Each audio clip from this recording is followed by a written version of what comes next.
সবাই জানে যে আদম আলাইহিস সালামকে জান্নাত থেকে বের করে দেওয়া হয়েছে। শয়তান কিভাবে আদম আলাইহিস সালামকে আল্লাহ রাব্বুল আলামিনের হুকুম থেকে ফিরিয়ে নিয়ে আসলো? আদম আলাইহিস সালাম তো নবী, শ্রেষ্ঠ মানুষ, সকলের পিতা, এত সহজ কিভাবে নিয়ে আসলো? অন্তরে প্রশ্ন জাগে না? আদম আলাইহিস সালাম কি নিজ ইচ্ছায় গিয়ে ফল ভক্ষণ করেছিলেন? শয়তানকে এমনিতেই খাওয়িয়ে দিয়েছিল এই ফলটা, না কোনো পদ্ধতি অবলম্বন করেছে?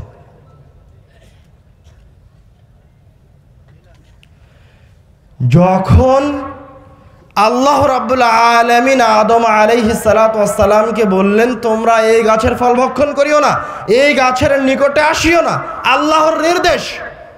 এবার শয়তান আদম আলাইহিস সালাতু ওয়াস সালামকে ওই হুকুম থেকে আল্লাহ রাব্বুল আলামিনের নাফরমানি করার জন্য আদম আলাইহিস সালাতু ওয়াস সালামের কাছে এসেছে।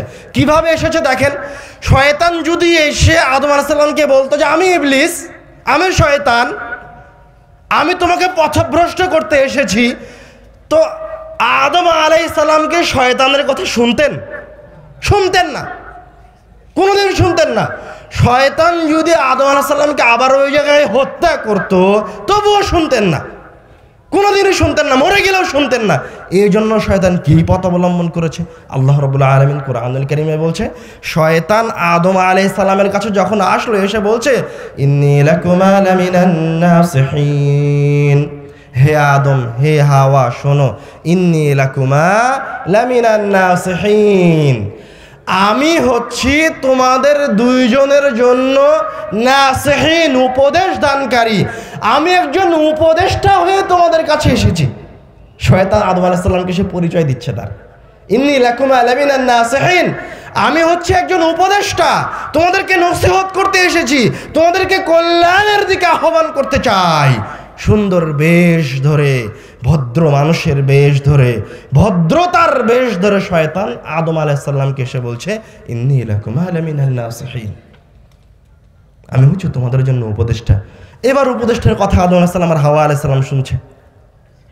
এবার উপদেষ্টা কিভাবে আদম আলাইহিস সালাম আর হাওয়া আলাইহিস সালামকে কুমন্ত্রণা তাদের অন্তরে ঢুকিয়ে দিচ্ছে দেখেন। ডাইরেক্ট বলছে না যে আল্লাহ তোমাকে এই ফল খেতে বলেছে, তুমি খেতে নিষেধ করেছে, তুমি খাও, এই কথা বলছে না। বলছে যে তুমি যদি এই গাছের ফল খাও তাহলে তুমি চিরদিন যৌবন থাকবে, তুমি যদি এই গাছের ফল খাও তাহলে তুমি চিরদিন জান্নাতে থাকতে পারবে। এই নানান কথা বলে আদম আলাইহিস সালামকে আর হাওয়া আলাইহিস সালামকে ফুসলাচ্ছে।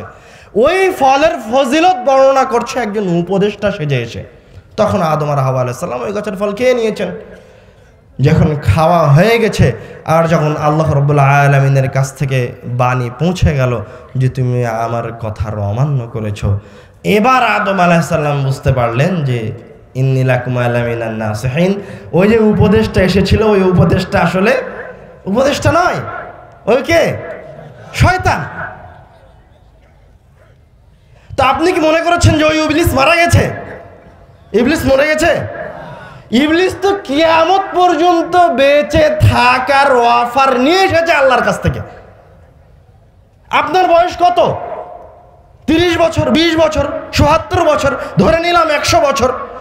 আপনার ঈমান হচ্ছে 100 বছরের পুরাতন। আর শয়তান তো আপনার 100 বছরের ঈমান কেন, শয়তান শত শত হাজার হাজার লক্ষ কোটি কোটি মিলিয়ন মিলিয়ন বছর ধরে আপনার মতো শত শত লক্ষ কোটি কোটি মিলিয়ন মুসলমানের ঈমানকে হরণ করে আসছে। আপনি তো তার কাছে চুটকি, আপনি তো তার কাছে কিছুই না, হাওয়া। আপনি তো নবী নন, আপনি তো রাসূল নন, আপনি তো একজন মানুষ। নিমিষেই সেকেন্ডের মাঝে শয়তান আপনাকে সৎপথ থেকে বিপথে নিয়ে যাবে, আপনি বুঝতেই পারবেন না। আপনি কি মনে করছেন যারা স্টেজে বসে কথা বলছে, যারা জুব্বা গায়ে দিয়ে আছে, যারা মাথায় পাগড়ি পরে আছে, যাদের মুখে বড় বড় দাড়ি, তারা সবাই ভালো মানুষ? শয়তানকে শুধুমাত্র নাসিহ, উপদেষ্টার আকৃতি নিয়ে আদম আলাইহিস সালামের কাছে এসেছিল, আপনাদের কাছে আসবে না? আপনার সামনে বসে এই মুসলমান তাওহীদি জনতার সামনে বসে যারা এই দেশের যুব সমাজকে এই দেশের তাওহীদে জনতার সামনে নায়ক নায়িকাদের নাম নিচ্ছে, ব্যভিচারকে, জিনাকে খেল তামাশা এবং মস্করার জিনিস হিসেবে পেশ করছে, এরা সবাই ওই শয়তান দ্বারা প্রতারিত। এরা শুধু ওই শয়তান দ্বারা প্রতারিত না, এমনও হতে পারে ওদের মাঝে থেকে এক একজন শয়তান, ওই শয়তান আপনার সামনে বসে আপনাকে আরজ দিচ্ছে। হতে পারে না? শয়তান যদি আদম আলাইহিস সালামের সামনে আসতে পারে, আপনার সামনে আসতে পারে না? 100 বার আসতে পারে। তো আপনাকে কতটা সতর্ক থাকতে হবে? সবার আগে এই শয়তানকে জানতে হবে।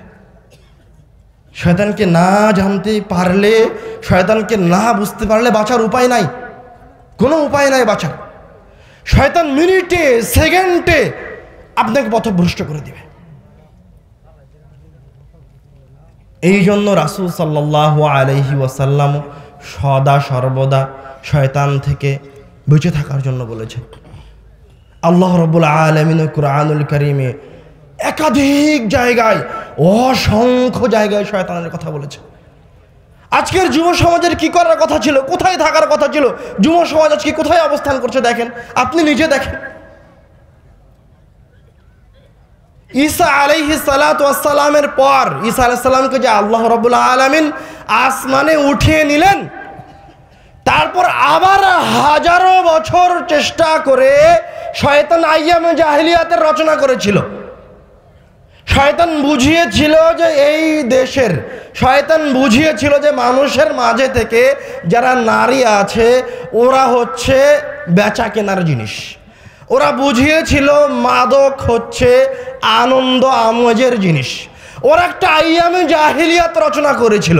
যখন আল্লাহ রাব্বুল আলামিন আবার কোরআনুল কারীমকে পাঠালেন, আবার রাসূল সাল্লাল্লাহু আলাইহি ওয়াসাল্লামকে পাঠালেন, তখন এই কোরআন, এই যে হাজার হাজার বছর চেষ্টা করে শয়তান যে আইয়ামে জাহিলিয়াত রচনা করেছিল, এগুলি কয়েক বছরের মাঝে ভেঙে চুরে তছনছ করে দিলেন। তো আপনি কি মনে করছেন শয়তান চায় আপনি কোরআনুল কারীমের কাছে যান? কোনোদিন চাইবে না। শয়তান চায় আপনি 10 টাকা দান করে আপনার জান্নাতকে কিনে নেন? চাইবে শয়তান? কোনোদিন চাইবে না। শয়তান কোনোদিন চাইবে না এই দেশের যুবকেরা আবার ইসলাম শিক্ষায় শিক্ষিত হোক, কোনোদিন চাইবে না। এটা শয়তানের কামনা, কোনোদিনই হবে না। সবাইকে পথভ্রষ্ট করার জন্য বসে আছে শয়তান। আর যে যত বেশি ভালো, যে যত বেশি পরহেজগার, শয়তান তার পিছনে তত বেশি লেগে থাকবে। শয়তান আপনার এলাকার বুড়োদের পিছনে, বয়স্কদের পিছনে যত লেগে থাকবে, তার চেয়ে বেশি লেগে থাকবে ওই সমাজের যুবকদের পিছনে।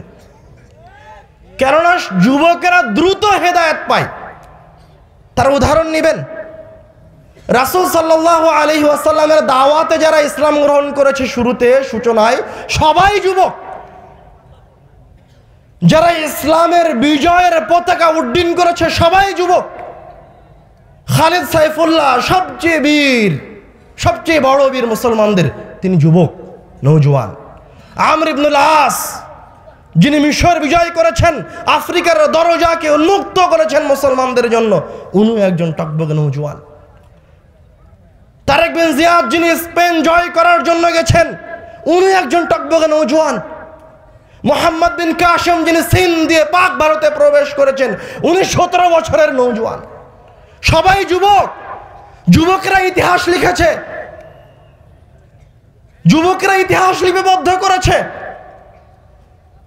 আল্লাহ রাব্বুল আলামিন যে নবী রাসূলগণকে রিসালাহ দিচ্ছেন, নবুয়াত দিচ্ছেন, এদের সবাইকে নবুয়াত দিয়েছেন যখন তারা নওজোয়ান। কেননা নওজোয়ানরা সবচেয়ে দ্রুত হেদায়েতের পথে এগিয়ে আসবে। নওজোয়ানরা যত দ্রুত একটা পদক্ষেপ গ্রহণ করতে পারবে, নওজোয়ানরা যত স্ট্রিক্ট ভাবে হকের উপরে টিকে থাকতে পারবে, অন্য কেউ পারবে না। এই জন্য আমাদেরকে অবশ্যই শয়তানকে চিনতে হবে। এই জন্য আল্লাহ রাব্বুল আলামিন এই মহান গ্রন্থ কোরআনুল কারীম শুরু করতে বললেন আউযু বিল্লাহি মিনাশ শাইতানির রাজিম দিয়ে। তারপরে বলবেন বিসমিল্লাহির রহমানির রহিম। আল্লাহ রাব্বুল আলামিন যে এই শয়তান শব্দটা বললেন, এই শয়তান শব্দটাও একটা মুআজিজা। কুরআনুল কারীমের প্রত্যেকটা শব্দ, প্রত্যেকটা আয়াত মুআজিজা। আমি তো বললাম যে আপনি কোনোদিন চিন্তা ভাবনা করিনি, শয়তান শব্দটা নিয়েও চিন্তা ভাবনা করিনি। আপনি কি মনে করছেন আল্লাহ রাব্বুল আলামিন কুরআনুল কারীমে যাকে জিন বলছেন, যাকে ইবলিস বলছেন, যাকে শয়তান বলছেন, সবগুলোই একই, সবগুলির অর্থই একই? কোনোদিন নয়। শয়তান শব্দের মাঝে যে অর্থ আছে, এই অর্থ ইবলিসের মাঝেও নাই, এই অর্থ জিনের মাঝেও নাই। জিন তো হচ্ছে ওই ব্যক্তি, ওই জিনিস, ওই সৃষ্টি যাকে আল্লাহ রাব্বুল আলামিন তার ইবাদতের জন্য সৃষ্টি করলেন। ওমা খালাকতুল জিন্না ওয়াল ইনসা ইল্লা লিয়াবুদুন, আমি মানুষ এবং জিনকে সৃষ্টি করেছি আমার ইবাদতের জন্য। যখন জিন আল্লাহ রাব্বুল আলামিনের নাফরমানি করলো, জিন ইবলিস আর শয়তানের পার্থক্যটা শুনে নেন, শয়তান শব্দটার মুআজিজাটা জেনে নেন। জরুরি, জানতেই হবে, শয়তানকে চিনতেই হবে। তো জিন হচ্ছে আল্লাহ যাকে ইবাদতের জন্য সৃষ্টি করলেন, কিন্তু এই জিন যখন মহান রব্বুল আলামিনের নাফরমানি করলো, ওই যে আল্লাহ রব্বুল আলামিন সবাইকে আদমকে সিজদা করার জন্য বললেন, তখন ওই জিনটা বাদে যে ফেরেশতাদের সাথে থাকতো সে বাদে সবাই সিজদা করলো ইল্লা ইবলিস। ওই পৃষ্ঠার শুরুতেই আল্লাহ রাব্বুল আলামিন জিন শব্দ ব্যবহার করলেন। আর ওই পৃষ্ঠার মাঝখানে, কোরআনুল কারীমের ওই পৃষ্ঠার মাঝখানেই এবার ওই জিনকে ইবলিস বলছে। কেন ইবলিস বলছে? কেননা এই জায়গায় জিন আল্লাহ রাব্বুল আলামিনের নাফরমানি করেছে, ও এখন নাফরমান। এই জন্য ওর নামটা পরিবর্তন করে আল্লাহ রাব্বুল আলামিন রেখে দিলেন ইবলিস। ইবলিস হচ্ছে আবলাসা থেকে, যে হতাশ হয়েছে। ও মানুষের চেয়ে বেশি মর্যাদাবান হতে চেয়েছিল, আদম আলাইহিস সালাতু ওয়াস সালামের চেয়ে বেশি মর্যাদাবান হতে চেয়েছিল। আল্লাহ রাব্বুল আলামিন ওকে হতাশ করেছে আর ওর নাম দিয়ে দিয়েছে ইবলিস। এবার কোরআনুল কারীমের যত জায়গায় আপনি ইবলিস শব্দটা পাবেন, আপনি খুলে দেখেন, আয়াতের অনুবাদ পড়ে দেখেন, যেই জায়গাগুলিতে জিন আল্লাহর নাফরমানি করেছে ওই জায়গায় আল্লাহ রাব্বুল আলামিন জিনকে ইবলিস বলেছে, শয়তান বলেনি। শয়তান কখন বলল? যখন এই ইবলিস নিজে আল্লাহর নাফরমানি করলো, আবার আদম আলাইহিস সালাতু ওয়াস সালামকেও বিপদগামী করলেন, তখন আল্লাহ রাব্বুল আলামিন বলছেন ফাআযাল্লাহুমা শাইতান। আল্লাহ রাব্বুল আলামিন একটা নতুন শব্দ নিয়ে আসলেন এর স্বভাবকে বোঝানোর জন্য, এই জিনের, এই ইবলিসের স্বভাবটাকে বোঝানোর জন্য একটা নতুন শব্দ গঠন করলেন, সেটা হচ্ছে শয়তান। ফাআযাল্লাহুমা শাইতান। শয়তান হাওয়া আলাইহিস সালাম আর আদম আলাইহিস সালাতু ওয়াস সালামকে বিপথে নিয়ে চলে আসলো, ভুল কাজ করিয়ে দিল। শয়তান শব্দ গঠন করলেন আল্লাহ রাব্বুল আলামিন। এবার আসেন শয়তান শব্দের মুআজিজায়। আল্লাহ রাব্বুল আলামিন এই জায়গায় তো খারাপ জিন বললেও পারতেন। আচ্ছা, খারাপ জিন না বললো, ইবলিস বললে হতো না? ইবলিস বললেও তো হতো। ইবলিসও তো একটা খারাপ শব্দ হিসেবে ব্যবহার করেছেন আল্লাহ রাব্বুল আলামিন, কিন্তু আল্লাহ রাব্বুল আলামিন ইবলিস শব্দটা ব্যবহার করলেন না, নতুন আর একটা শব্দ বানালেন আল্লাহ রাব্বুল আলামিন, সেটা হচ্ছে শয়তান। কেন এই শব্দ বানালেন আল্লাহ রাব্বুল আলামিন? এই শব্দ আল্লাহ রাব্বুল আলামিন এর স্বভাবকে বোঝানোর জন্য বানিয়েছেন, নির্মাণ করেছেন, যাতে করে আপনি যখনই এই শব্দটা উচ্চারণ করবেন তখনই এর স্বভাব সম্পর্কে অবগত হতে পারেন। কিন্তু আপনি তো এই শব্দের মুআজিজাই জানেন না, এই শব্দ উচ্চারণের সময় এটা অনুভব করবেন কিভাবে? এই শব্দের মুআজিজায় আসেন। এই শব্দটা গঠন হয়েছে কয়টা অক্ষর নিয়ে? শিন, ইয়া, ত, আলিফ, নুন, 5টা অক্ষর নিয়ে। তার প্রথম অক্ষর কি? শিন। শিনটাকে আরবি অক্ষর সমূহের মাঝে এটাকে বলা হয় মিন হুরুফিত তাফাশশি। শিন, তাফাশশি মানে ছড়িয়ে ছিটিয়ে যায়, এই ছোট ছোট ছিদ্র দিয়ে শিনের উচ্চারণটা বের হয়, বের হয়ে আওয়াজটা কেমন হয়? ছড়িয়ে ছিটিয়ে যায়, ছড়িয়ে যাচ্ছে না আওয়াজটা? শিন অন্য অক্ষরের মতো নয়। তো আল্লাহ রাব্বুল আলামিন এই অক্ষরটা শিন শব্দের শুরুতে নিয়ে আসলেন এই জন্য, এটা বোঝানোর জন্য যে এই শয়তানও ছড়িয়ে ছিটিয়ে আছে, বিছিয়ে আছে জালের মতো, এবং এই শয়তানও ছোট ছোট ছিদ্র দিয়ে আপনার শরীরের লোমকূপ দিয়ে আপনার শরীরে প্রবেশ করবে। তারপরে আসেন ত অক্ষরটাই। ত হচ্ছে মিন হুরুফি শিদ্দা, আরবি অক্ষর সমূহের মাঝে সবচেয়ে শক্তিশালী অক্ষরটাকে আল্লাহ রাব্বুল আলামিন এই শব্দের গঠনে নিয়ে আসলেন। কেন?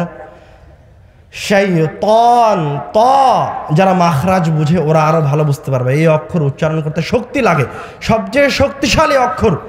আপনি যখনই এই অক্ষরটা উচ্চারণ করবেন, যখনই এই শব্দটা উচ্চারণ করবেন, তখন আপনি শক্তি দিয়ে উচ্চারণ করবেন, যাতে করে আপনি অনুভব করতে পারেন যে যেই শব্দটা আমি উচ্চারণ করছি, উচ্চারণ করতে যেমন আমাকে শক্তি প্রয়োগ করতে হচ্ছে, শক্তির প্রয়োজন হচ্ছে, তেমনইভাবে আমি যার নাম নিচ্ছি, এই শয়তানও, এই বস্তুটাও, এই সৃষ্টিটাও হচ্ছে মহাশক্তিশালী, পাওয়ারফুল, ক্ষমতার অধিকারী।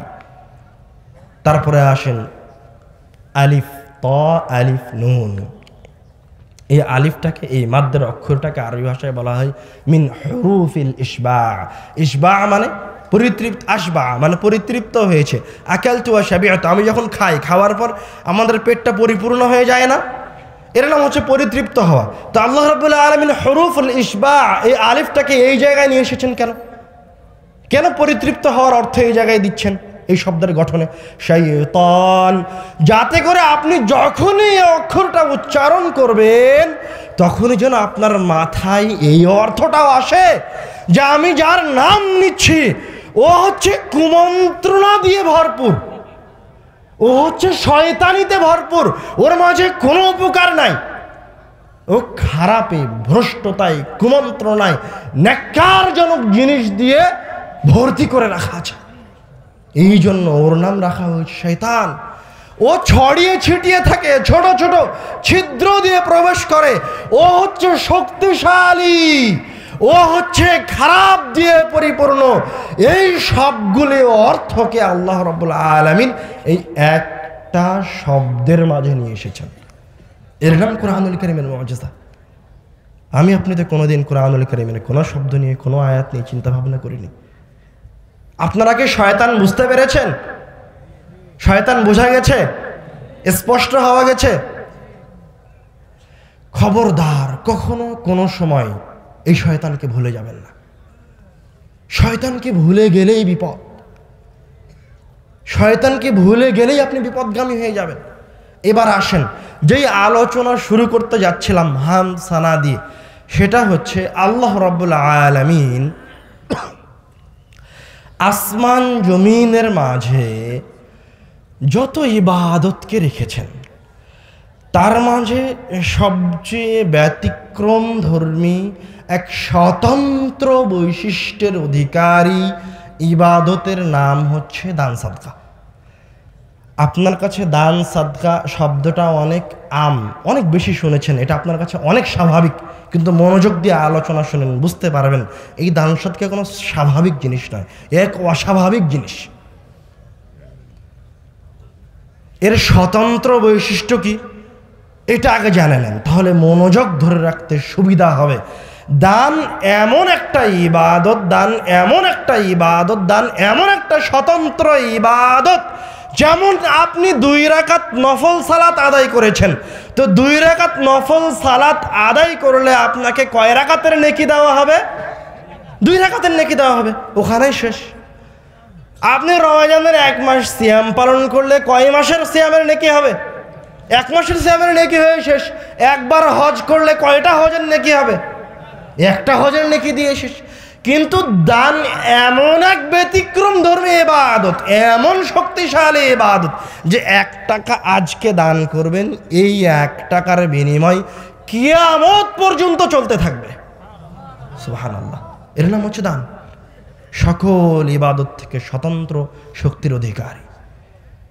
দানের আর একটা শক্তি হচ্ছে, অন্য ইবাদত যেমন তাহাজ্জুদ পড়ে আপনি আল্লাহর নিকটবর্তী, আল্লাহর কাছে এক প্রশংসনীয় বান্দা হতে পারবেন, কিন্তু তাহাজ্জুদ পড়ে তাহাজ্জুদের সালাত আদায় করে করে এক সময় গিয়ে আল্লাহর নিকটবর্তী বান্দা হবেন। একদিন তাহাজ্জুদের সালাত আদায় করেই কি আপনি আল্লাহর সবচেয়ে নিকটবর্তী বান্দা হয়ে যাবেন? তা কি হবে? তা হবে না।